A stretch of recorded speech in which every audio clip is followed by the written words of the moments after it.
Halito, I just finished making this really cool handmade watercolor sketchbook, so let's open it up and talk about it. So this is my first ever handmade watercolor sketchbook.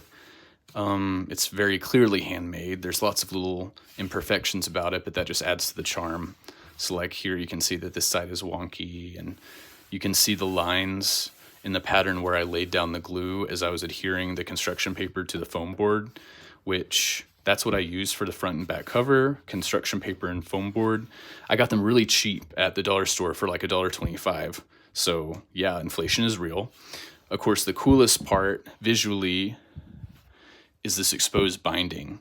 I believe this is called a Coptic stitch. And yes, I sewed this shit by hand. Jane Austen, embroidery loom, candlelight, light of the moon, fucking pioneer shit. So what really makes this special is when you open it, every page in this sketchbook already has some sort of element or mark on it. And I did that very intentionally. The whole idea was sparked in my brain because I struggle sometimes with knowing what I want to draw or doodle on a sketchbook page. And the blankness of the page can sometimes be a little overwhelming. So I thought to myself, what if I had a sketchbook where every page already had some sort of element on it, like a color or a line, and then I let that inform my drawing or my doodle. And then I thought, well, I could make a sketchbook like that. And so I did.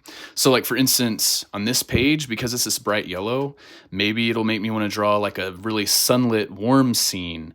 Maybe I'll think, ooh, a purple or blue subject would really pop against the yellow background.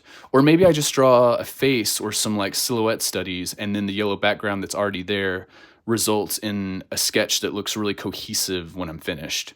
And then on a page like this vertical line, very simple. I could draw some things here and something different here. I could draw one scene over the whole page or one face, and then do one color palette on this side and totally different color palette on this side. Possibilities are endless.